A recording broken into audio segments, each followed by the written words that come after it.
de cartographie. C'est un petit peu d'exposer à travers un panorama général, parce qu'on attend un peu une plénière, panorama général sur les différentes applications cartographiques au service de la gestion des risques et des catastrophes naturelles, en m'appuyant sur des risques parfois un peu exotiques. Je vais parler de volcanisme, je vais parler de tsunami, mais le Maroc est concerné, je vais parler un peu d'inondation, mais ma spécialité, moi, c'est plutôt la gestion des catastrophes géodynamiques. Et personnellement, je suis passé de la géologie à la géographie des risques et des catastrophes par le biais des SIG, de l'information géographique, qui est bien sûr omniprésente dans mes travaux. Donc j'illustrerai cette diversité d'approches au service de la gestion des risques en piochant dans des travaux personnels ou des travaux d'une équipe du MRZ que je dirige sur Montpellier. Voilà. Alors, en guise un petit peu de décor, cette carte. Alors cette carte, je la présente parce que bien sûr elle expose une problématique de risque qui est mondialisée et qui fait beaucoup parler, notamment avec l'influence du changement climatique. Cette carte, je la montre aussi parce qu'en fait, elle illustre la diversité des phénomènes qui menacent nos territoires, que ce soit du cyclonique, du volcanisme, de la sismicité, des grands mouvements de terrain, des tsunamis. Cette carte, je vous laisserai le temps de la regarder de plus près en dehors du colloque, je laisserai mon diaporama. Je la présente aussi parce qu'elle a été produite uniquement avec des données gratuites. Donc c'est un travail qui est accessible à tout le monde, produit avec des données gratuites, dispersées sur le net, mais que nous avons souhaité rassembler, mettre en forme pour produire un document synthétique, introductif. Elle a été faite par mes étudiants. Voilà. Et elle pose un petit peu la problématique. Avec derrière de l'information géographique qui est là, mais pas forcément bien identifiable, et qui a été traitée pour représenter le risque à l'échelle mondiale.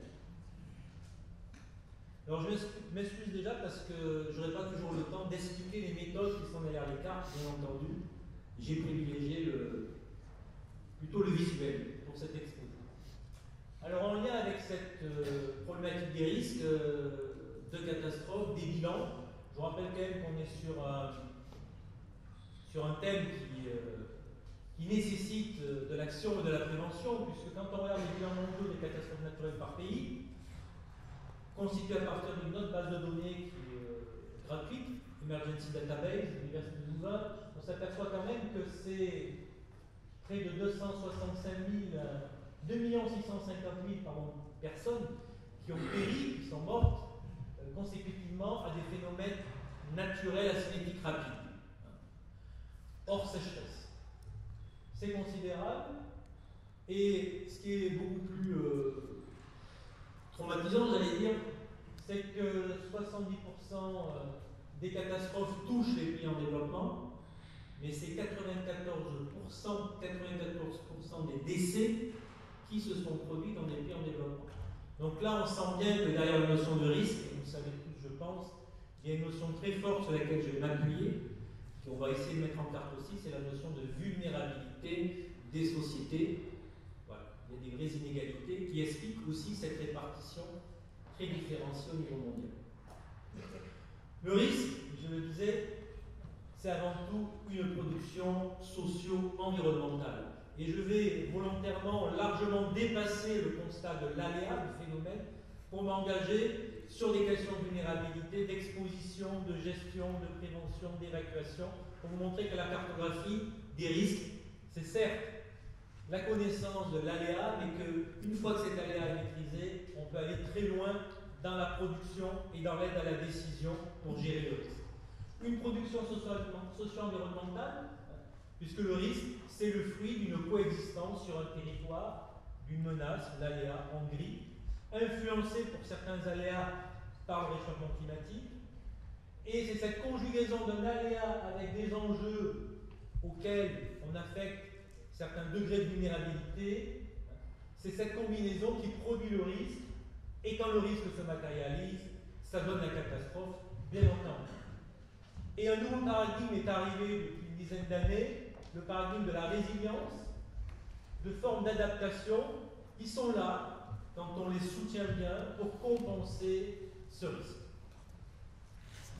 Alors, je vais m'appuyer sur quelques exemples français, et notamment sur les travaux de ce gentil barbu, Alfred Lacroix, géologue de l'Académie des sciences françaises, qui a été un des premiers à produire une carte, je veux dire, scientifique d'une catastrophe, donnant à voir le risque volcanique. Ce travail, Alfred Lacroix l'a mené sur la montagne Pelée en Martinique, donc aux Antilles françaises, dans la Caraïbe, suite à l'éruption de la montagne Pelée, sur laquelle je vais parler un petit peu. Ce volcan a donné une des pires catastrophes naturelles qu'on ait connues au siècle dernier. C'était en 1902, puisqu'il a tué en quelques secondes, il a tué l'équivalent, pas l'équivalent, il a tué 30 000 personnes environ, et a rayé de la carte la ville de Saint-Pierre. Et Alfred Lacroix nous a produit, avec son équipe, dès 1903, des cartes, et notamment celle-ci qui représente l'extension du phénomène meurtrier. Il s'agissait d'une nuée ardente. Et Alfred Lacroix est même d'ailleurs à l'origine de ce terme de nuée ardente qui a évolué vers pyroclastic flow, écoulement pyroclastique, maintenant. Cette catastrophe, j'en parle parce ça a été le point de départ de la volcanologie et ça a été aussi le point de départ de production cartographique sur les risques. La ville de Saint-Pierre qui a été touchée, vous la voyez juste avant la catastrophe, la veille, juste après. Vous voyez les effets. C'est actuellement une gentille bourgade, qui ne s'est pas vraiment redéveloppée, mais sur laquelle pèse encore un risque volcanique. Et ce risque volcanique, eh bien, il faut commencer par là, il faut déjà pouvoir l'identifier. Et donc, je vais vous parler déjà de carte d'aléas. Alors, comment on l'identifie? C'est un travail auquel nous avons participé. On l'identifie en décomposant l'aléa volcanique en 7 aléas majeurs qui sont tour à tour mis en carte. Je vous passe les procédés qui relèvent de la géologie de terrain, de la modélisation. Et le but, une fois qu'on a compilé ces 7 aléas dont le niveau d'aléa est qualifié en croisant des paramètres de probabilité de retour et d'intensité potentielle, cet aléa donne lieu à des cartes d'aléas. Cartes d'aléas qui va être le point de départ de l'analyse et de la gestion des risques. Donc une notion, une connaissance fondamentale, mais bien sûr, l'évaluation du risque ne peut s'arrêter à ce document. Alors ici, je vous présente à droite la carte d'aléas du volcan qui est rentré en éruption en 1902, la montagne Pelée, et à gauche, vous avez la carte d'aléas d'un volcan voisin qui est la Sauffière de Guadeloupe. Il s'agit de 2 îles très exposées qui sont donc situées dans l'arc des Petites Antilles, qui est un arc volcanique et sismique. Alors l'aléa, bien entendu, il peut être, et de plus en plus, assisté, validé par la modélisation. Donc ici, par exemple, vous voyez comment les modèles 4D peuvent contribuer à affiner notre connaissance de l'aléa.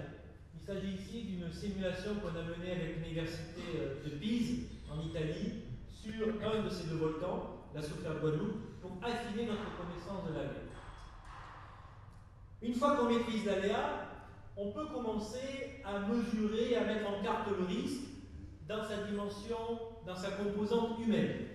Et en croisant, je vous passe la méthode, et elle est relativement simple, par le biais des SIG, un indice d'aléa et un indice d'exposition humaine, on peut produire ce qu'on appelle les premières cartes de risque humains, avec pour, vous le voyez ici sur ces 2 volcans, des foyers de risque, des hotspots de risque dans les teintes rouges qui témoignent d'une présence humaine importante en zone d'aléa majeure. Donc là, on donne à voir vraiment le risque de pertes humaines.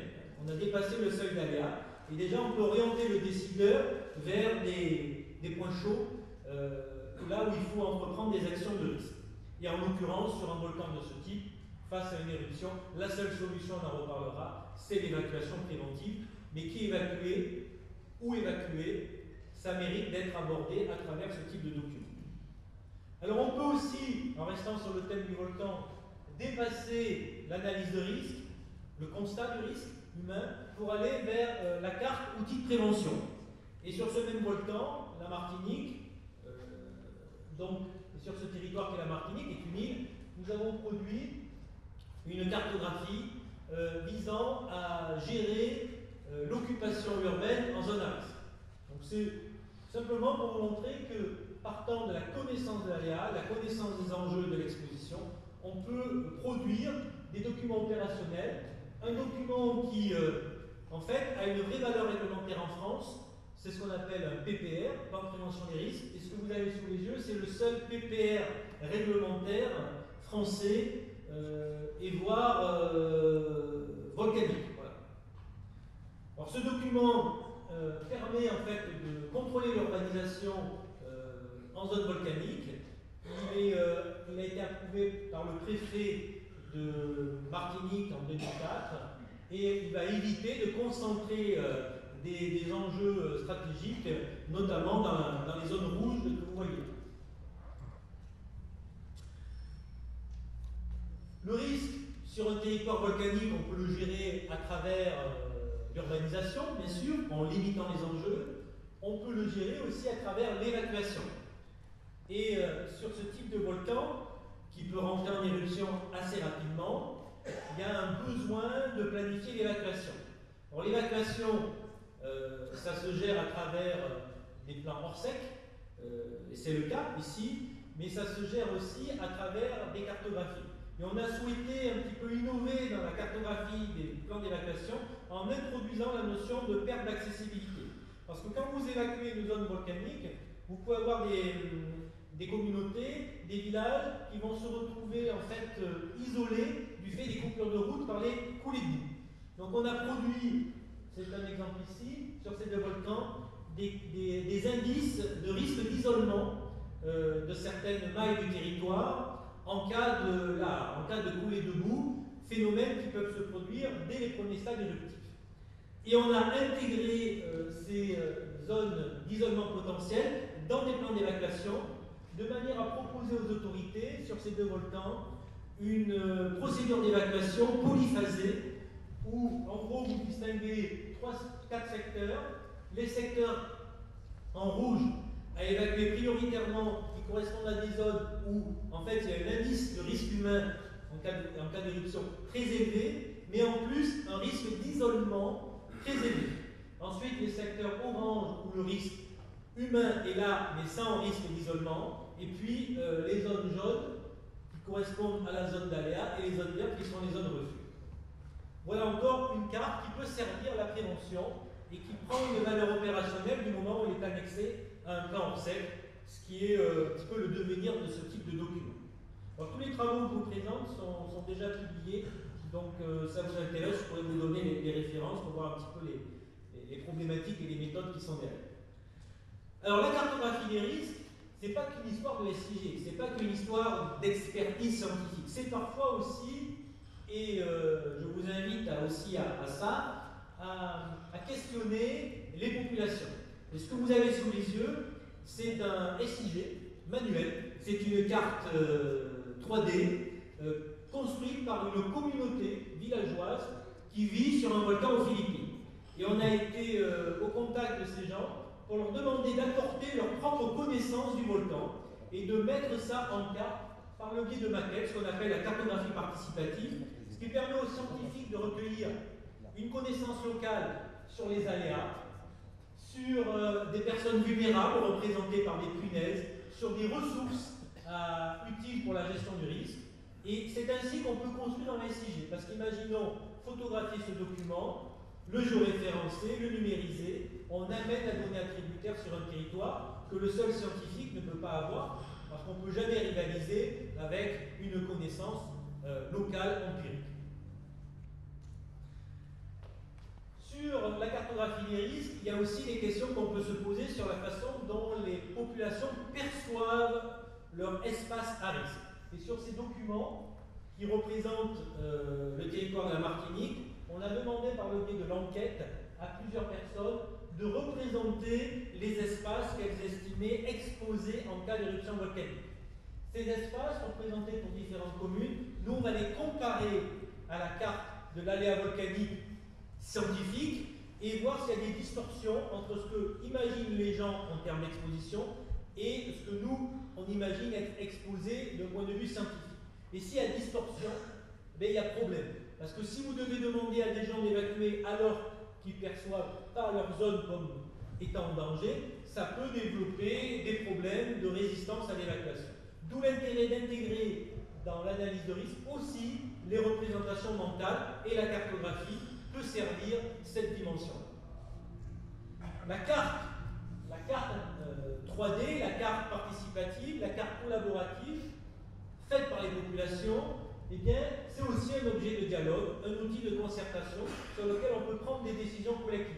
Ici, vous avez une zone inondable aux Philippines, et mes collègues, avec les Philippins, amènent la population à réfléchir sur l'habitat vulnérable, sur une stratégie de protection, sur une stratégie d'évacuation.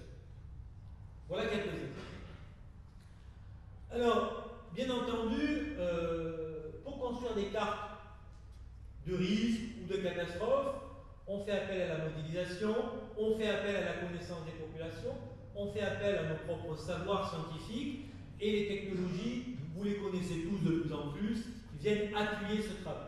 Alors, ce que vous avez sous les yeux, c'est un exemple de production cartographique de dommages suite à un cyclone que nous avons pu mener en complétant des relevés de terrain à partir de relevés par drone. Alors, la corrélation d'images prises par drone à haute résolution nous permet des restitutions 3D, photogrammétriques, des résolutions optimales qui permettent de voir par exemple sur ces maisons prises en photo par notre drone après le cyclone qui s'est produit il y a un an à peu près aux Antilles. On peut voir le niveau de dommage des bâtiments. La photogrammétrie permet d'estimer même les volumes de bâtiments endommagés. On voit très bien ici les bâtiments qui ont perdu des toits. Et on peut, à partir de là, sur la base d'échelles de dommages, d'échelles d'intensité de dommages, maison par maison, on peut produire des cartes illustrant et quantifiant l'intensité des dommages bâtiment par bâtiment. Alors cette carte, elle représente sur un quartier de l'île de Saint-Martin touché par le cyclone l'intensité des dommages vus depuis le terrain et vus par le drone. Mais cette carte, si j'en parle, c'est qu'en fait, elle combine 3 sources de diagnostic. Le diagnostic fait depuis le drone et depuis le terrain, comparé avec le diagnostic fait depuis, j'allais dire, l'Europe par des opérateurs satellitaires qui font leur propre estimation des dommages. Et cette carte permet de voir un petit peu les écarts d'évaluation du niveau de dommage entre une approche terrain et une approche satellitaire. Et donc, au passage, elle questionne, cette carte, bien sûr, les incertitudes sur l'évaluation des dommages qui seront présentées ici sous forme de, certes, emboîtées, représentant des intensités de dommages différentes suivant 3 opérateurs ayant évalué ces dommages. Bon, l'incertitude, on la voit à travers la carte sur le dommage. L'incertitude, on la voit aussi à travers la carte sur le phénomène. Alors, je vais un peu me rapprocher des côtes marocaines, parce que j'ai eu l'occasion de diriger un programme de recherche sur les tsunamis au Maroc avec les collègues de l'université d'El Jadida. Donc, pendant quelques années, 2 ans, 3 ans même, nous avons développé un scénario de tsunami sur la côte et notamment sur la ville d'El-Jadida. Alors, ce scénario a été alimenté par des modélisations numériques de tsunami qui ont été apportées par des collègues de l'université de Lisbonne. Et là, vous avez par exemple les hauteurs d'eau modélisées sur la ville d'El Jadida en cas de tsunami de type 1755. Et à travers ces cartes, j'ai voulu montrer que le modèle n'est jamais parfait et que suivant, bien sûr, les paramètres pris en compte, on a pour un même scénario 3 inondations différentes. 3 inondations différentes, ce qui pose aussi la question de l'incertitude spatiale, notamment sur la modélisation d'un tsunami. Il faut toujours avoir en tête. Un modèle est par définition faux, sinon ça s'appelle la réalité. Alors, le modèle, les cartes que je viens de présenter, elles sont issues de cette modélisation dynamique qui représente l'arrivée du tsunami sur la ville d'El Jadida. Alors, partant de ces données d'aléas, là aussi, un peu comme je l'ai montré pour le risque volcanique, on peut construire derrière toute une chaîne de traitement amenant jusqu'à la production d'indices de risque de pertes humaines sur la ville. C'est ce qu'on a fait sur la ville d'El Jadida. Alors je passe assez vite, mais quand vous voulez évaluer le risque sur un territoire, il faut maîtriser l'aléa, même s'il est incertain, et il faut entrer des données sur les enjeux. Et les premiers enjeux qu'on a considérés sur la ville d'El Jadida, c'est l'occupation humaine. Alors sur cette carte, qui est à droite et qui est dynamique, sont représentée la fréquentation humaine heure par heure de la ville d'El Jadida en haute saison touristique. C'est une carte dynamique qui va permettre de comprendre, de quantifier ce que peut être l'impact d'un tsunami suivant le moment de la journée en termes de volume de blessés potentiels. Alors pour la faire, on est parti de rien, on est parti de relevés de terrain sur la fréquentation de la ville et on a en fait combiné des capacités d'accueil de tous les espaces de vie de la ville avec des courbes de fréquentation humaine de la ville pour produire cette carte dynamique. Donc c'est une donnée sur l'exposition. Cette donnée sur l'exposition, en cas de risque tsunami sur la ville d'El Jadida, on l'a complétée par de la donnée sur la vulnérabilité. On a estimé que les gens n'étaient pas vulnérables de la même façon, suivant si les personnes se trouvaient au moment du tsunami en espace extérieur, ou chez eux, à l'étage, au rez-de-chaussée, dans un bâtiment solide ou pas. Bref. Donc on a pris en compte sur la ville, à peu près sur 3000 bâtiments, bâtiment par bâtiment, un certain nombre de critères qui font la vulnérabilité du bâtiment et de ses occupants face à un tsunami. Ces critères sont mis en carte. Ça peut être le nombre d'étages, autrement dit, est-ce que l'étage refuge en cas de tsunami? Ça peut être l'étanchéité du bâtiment, ça peut être aussi sa solidité, basée sur des typologies de bâtiments, des choses assez classiques en analyse de risque. Et on a intégré tous ces critères, on les a combinés par le biais de courbes d'endommagement avec la vitesse et la hauteur du tsunami pour produire une carte de probabilité de décès en cas de tsunami sur la ville d'El Jadida. C'est la carte qui est à droite. Cette carte de probabilité de décès, c'est une carte de vulnérabilité potentielle des occupants de la ville, et cette probabilité de décès, combinée avec la fréquentation humaine, va nous donner une carte de risque humain au pas horaire, donc une carte de risque humain dynamique qui permet de voir que le risque, forcément, qui est lié aussi à la fréquentation humaine, il va varier à différents moments de la journée. Alors quel intérêt d'avoir ces cartes? Eh bien c'est de pouvoir calibrer un plan d'évacuation, qui repose sur le pire scénario. Et le pire scénario, c'est d'avoir un tsunami à 18h sur la ville d'El Jadida, notamment en pleine saison touristique, parce que c'est là qu'on a le plus de monde sur le littoral. Donc il y a une utilité derrière à produire ces cartes de risque pour évaluer le risque d'un point de vue quantitatif et spatial, et pour adapter les plans d'évacuation en conséquence. Alors ce qui m'a amené maintenant à vous parler de plans d'évacuation, et pour vous dire aussi que la cartographie, au service de la gestion des risques, elle prend du sens quand on veut commencer à faire de la prévention. Et vis-à-vis des tsunamis, la prévention, c'est avant tout l'évacuation anticipée, réactive, dans les meilleurs délais, puisque, vous le savez, je suppose, le Maroc, comme beaucoup de pays de la zone, sont sous surveillance en cas de tsunami, puisqu'on dispose ici d'un système d'alerte rapide en cas de tsunami. Donc à tout moment, une alerte tsunami peut arriver au Maroc, comme ailleurs dans le monde, et à tout moment, il faut préparer les populations et évacuer si cette alerte arrive. Que le tsunami arrive ou pas, l'alerte, elle arrivera. Alors sur les questions d'évacuation en cas de tsunami, il faut savoir qu'il y a beaucoup de production de cartes d'évacuation en cas de tsunami. que vous avez sous les yeux, c'est un florilège de cartes d'évacuation en cas de tsunami qui sont proposées à l'échelle internationale. Alors le constat que nous on a fait quand on a commencé à travailler sur ces cartes d'évacuation, c'est qu'il y avait une très grande diversité graphique et sémiologique qui finalement pouvait un petit peu avoir un contre-effet, c'est-à-dire perturber un peu le lecteur qui s'y perd un petit peu dans les choix graphiques. Et nous avons proposé, dans le cadre de nos travaux de recherche sur les tsunamis, une cartographie de plans d'évacuation de tsunami qui adopte une symbologie standard que nous avons fait reconnaître par le ministère de l'Intérieur français et que nous avons pu développer à l'échelle de plusieurs territoires des Antilles françaises. Voici un extrait de carte, on parle toujours de carte, qui est un plan d'évacuation en cas de tsunami, qui a été adopté officiellement par les autorités françaises et qui, bien sûr, va de pair avec le balisage qu'on doit porter sur le terrain.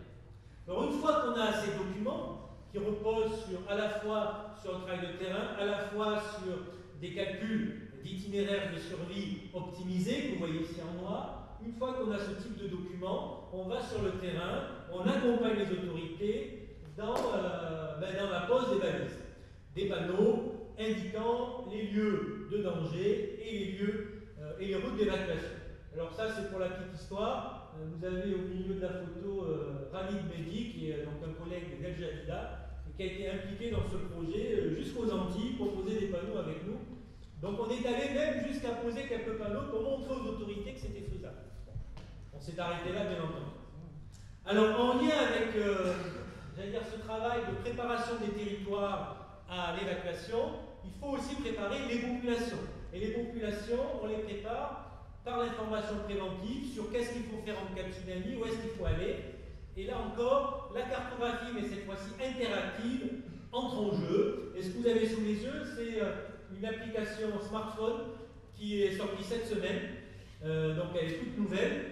Je n'ai pas les moyens de la tester ici, vous irez voir. Ça s'appelle Exploit Tsunami. Et par le biais de cette application smartphone, avec 3 capteurs d'écran, quiconque peut générer en appuyant sur l'endroit où il est, l'itinéraire qui l'amène vers le site refuge le plus proche en cas de tsunami. Une application qui permet de s'approprier le risque, de construire une conscience du risque et aussi de proposer aux gens des solutions vraiment efficaces en cas de tsunami. Alors, en jouant sur les plans d'évacuation, en jouant sur l'information des populations, en jouant sur la cartographie interactive, en jouant sur les balises, c'est-à-dire les panneaux, eh bien on arrive maintenant aux Antilles à simuler grandeur nature des évacuations. Je vous montre un petit extrait d'un journal télévisé français de l'outre-mer qui montre comment les élèves d'un établissement scolaire ont joué un exercice d'évacuation basé sur nos travaux. Donc le travail peut aller jusqu'à la simulation. J'attends l'évaluateur. Normalement, effectivement, il nous faut évacuer en 2 minutes. En 2 mots, comment ça s'organise? Il y a des élèves qui sont... Déjà, excusez-moi, il y a une alerte tsunami, donc il faut qu'on soit... Maintenant, c'est l'alerte tsunami. Une alerte tsunami vient d'être confirmée par les services de sécurité. Personnels et enseignants s'empressent de rejoindre en urgence son refuge situé à plus de 15 mètres au-dessus de la mer en moins de 10 minutes. Sur un itinéraire d'évacuation balisé, même les blessés sont priés de se dépêcher. Arrivés au refuge de la cité Renaissance, les premiers bilans sont établis. Nous avons mis 4 minutes 54 pour rejoindre notre zone refuge. Il fallait le faire en moins de 9 minutes. Je crois que les objectifs sont atteints. Bien évidemment, nous continuerons de manière à améliorer ce temps et les conditions même de réalisation. On vous amènera dans la zone... Les élèves manifestent leur satisfaction à leur manière, même si les délégués au risque majeur aimeraient corriger quelques imperfections. Même s'il y a eu des petites paniques, mais ça a été bien. Il y a quelques exceptions parce que tout le monde n'écoutait pas. Il y a des gens qui restaient. On est assez fiers de notre équipe de ce travail parce qu'il y a précisément 5 ans, on ne parlait même pas de tsunami sur ces territoires, alors qu'ils sont exposés. L'année dernière, c'est 40 000 collégiens qui ont évacué. Donc pour montrer que c'est possible et que la cartographie, bien sûr, peut accompagner tout ce dispositif, parce que la cartographie, elle permet de voir le risque sur le territoire et de voir comment on s'en protège, et ça, c'est accessible à tout le monde. Alors la cartographie, pour les tsunamis, elle peut être aussi dynamique, et la diapo suivante va vous montrer une modélisation sur le système multi-agent qui permet aussi de tester les plans d'évacuation, non pas en grandeur nature, mais par le biais des modèles. Donc, ce que vous voyez là, c'est la modélisation d'évacuation de personnes, les petits Smarties qui se déplacent, pour 3 scénarios d'évacuation sur une plage de la Côte d'Azur française. Donc on peut voir à gauche une évacuation dite spontanée, à droite, au milieu, une évacuation fléchée selon 2 directions de sortie de plage, et à droite, une évacuation fléchée et aménagée, c'est-à-dire que dans le modèle, on a cassé des petits murets pour fluidifier l'évacuation de sortie de plage. Et on voit très bien, à travers des petits aménagements urbains, le temps qu'on gagne sur l'évacuation, et le temps est divisé par 2 entre le premier modèle et le deuxième. Et ça, c'est aussi un outil d'aide à la décision pour convaincre un aménageur urbain, peut-être, d'agrandir des sorties de plage et de gagner en efficacité sur une évacuation. Alors, ces plans d'évacuation de tsunami que je vous ai montrés dans cette charte orange, jaune et vert, eh bien, on a commencé à les transférer pour d'autres aléas naturels, et notamment pour les inondations. Et ça, c'est un travail que nous venons de finir et qui va être publié sur la vallée d'Ourika au Maroc. Vous connaissez tous la vallée d'Ourika pour ses pluies torrentielles. Et là, la seule solution aussi, c'est de mettre les populations en sécurité sur les hauteurs. Et donc, on a repris ces méthodologies appliquées aux pluies torrentielles. Et ce que vous avez sous les yeux, c'est un exemple de plan d'évacuation en cas de pluie torrentielle sur la zone de Harmalou dans la vallée de l'Ourika. Voilà, c'est un travail qui va être publié prochainement et que nous avons mené dans le cadre d'une co-tutelle de thèse avec l'université de Marrakech, la FST. Voilà. Alors, en vous rappelant bien sûr qu'on est sur des lieux très fréquentés, avec des populations journalières de touristes qui ne connaissent pas forcément ce risque, et qu'on peut avoir en moins de 15 minutes un pic de crue qui arrive sur ces bars et terrasses les pieds dans l'eau. Alors, je m'achemine vers la fin de mon exposé. Ce que je voudrais un petit peu, en guise de conclusion, c'est un peu formaliser ce que j'ai dit, en rappelant que les cartes, elles sont au service de toute la gestion des risques, et la gestion des risques, c'est bien sûr un cycle de prévention en vert, c'est un cycle de crise en rouge, et c'est un cycle de reconstruction en jaune. C'est tout ça qui fait la gestion des risques. La gestion des risques, ça va au-delà de la prévention, bien entendu. Les cartes interviennent à toutes les étapes du processus, donc il y a du travail pour tout le monde. Les cartes sont là pour mesurer le risque, on l'a vu, pour le montrer, pour le rendre un peu plus tangible, parce que ça reste assez virtuel. Les cartes sont là pour le géovisualiser, de manière dynamique ou pas, à différentes échelles. Elles sont là aussi, les cartes de risque, pour suivre les politiques de gestion, pour accompagner les décideurs, pour comparer des situations, pour mutualiser, pour informer, pour communiquer, pour vulgariser aussi, porter le message vers les populations. Et elles sont là pour prévenir et alerter. Alors, la carte peut sauver des vies. Oui. Alors, si je dis ça, c'est parce qu'on a un très bel exemple. Je ne sais pas si vous vous rappelez, mais en France, on a eu, donc, en février 2010, une énorme tempête. C'est peut-être arrivé jusqu'à vous, cette information, qui a tué quand même 60 personnes sur le littoral atlantique. C'est la carte de gauche. Cette tempête, elle avait été annoncée par la météo française et les populations avaient été prévenues avec des cartes de vigilance qu'on trouve dans les bulletins météo et à la télé, et avec la carte qui est à gauche. Et cette carte, en fait, montrait bien en rouge les départements qui peuvent être touchés par cette tempête. Elle montrait quelques phénomènes qui pouvaient se produire, et le seul phénomène qui était représenté sur cette carte et qui pouvait toucher les gens liés à la tempête, c'était l'effet du vent. L'effet du vent. Il n'y avait pas de référence à la submersion marine, alors que c'est la submersion marine qui a tué 60 personnes. Et depuis, la cartographie de vigilance météo en France a évolué. Depuis, il a fallu une catastrophe. Et à droite, vous avez le nouveau modèle de carte vigilance météo en cas de tempête. Et la nouveauté, c'est que les côtes françaises sont maintenant bordées d'un liseré de couleurs qui indique qu'il peut y avoir de la submersion marine et vous avez un petit pictogramme nouveau qui est apparu, c'est le pictogramme submersion marine. Autrement dit, les populations savent que maintenant, en cas de tempête, elles peuvent être touchées par la submersion marine, d'où la nécessité de se protéger face aussi à ce phénomène, et pas que du vent, parce que les gens s'attendaient à avoir que du vent en 2010. Bon, alors là, il y a un tableau qui est lisible, c'est volontaire, puisque toutes ces productions cartographiques, j'ai essayé de les organiser. Je les ai organisées ensemble, parce que c'est ce que j'ai montré. Il y a des cartes pour représenter l'aléa, il y a des cartes pour représenter les enjeux, il y a des cartes pour représenter les vulnérabilités, il y a des cartes pour représenter le risque, notamment par le biais des risques, il y a des cartes aussi pour représenter ce qu'on appelle la résilience, le processus de reconstruction.